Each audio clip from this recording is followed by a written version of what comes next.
Herkese merhaba sevgili arkadaşlar. Tarifini İtalya'dan bir arkadaşım verdi. Geçmek bilmeyen öksürük krizlerine doğal ve etkili bir antibiyotiktir. Soğanın sağlığımız için sayısız faydaları bulunmaktadır. Bir tane büyük boy soğan.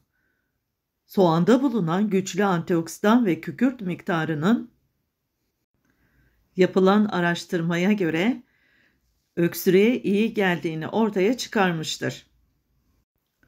Büyük boy soğanın içerisinden çıkarttıklarımızı dilerseniz bir rondo ya da sarımsak rendesi kullanarak bir bardağın içerisine bu şekilde rendeleme işlemi yapıyoruz arkadaşlar. Bu şekilde daha hızlı ve pratik bir biçimde hazırlamış olacağız bu tarifi. Bu tarif etkili ve denenmiş bir yöntemdir. Kullanan birçok kişi olumlu sonuç elde etmiş. Ve bizde de öksürük vardı. Annemin öksürüğü geçmek bilmiyordu. O yüzden ben bu tarifi anneme hazırladım ve şimdi sonuçlar gerçekten şaşırtıcı, oldukça etkili.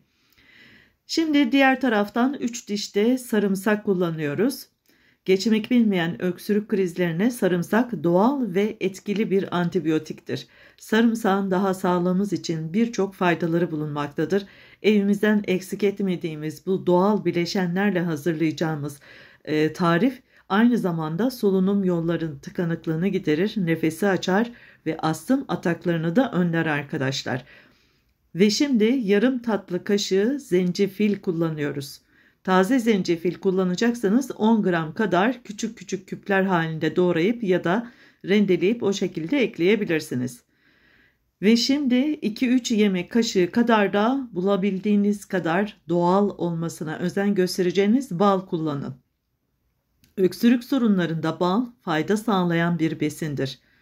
Şimdi tüm malzemeleri iyice karıştırıyoruz. Homojen kıvam aldıktan sonra bu karışımı soğanın içerisine dolduruyoruz arkadaşlar. Daha hızlı bir şekilde etkisini görmüş olacağız bu tarifin. Boğazımızı yumuşatacak, boğaz ağrılarına karşı iyi gelecek, öksürük ataklarına, öksürük krizlerine karşı iyi gelecek ve aynı zamanda bizi de olası hastalıklardan da korumuş olacak. Kestiğimiz soğanın parçasını üzerine kapatıyoruz ve 3-4 saat kadar bunu serin ve karanlık bir yerde bekletiyoruz. 3-4 saat beklettim ben. Şimdi bunu her kullanımda şöyle güzelce karıştırıyoruz arkadaşlar. Kullanımına gelince büyükler içindir. Günde 3 defa yemeklerden önce aç karnına bir tatlı kaşığı şeklinde tüketebilirsiniz ve gün içinde bol su içmeyi unutmayın. Kanala abone olmayı unutmayın.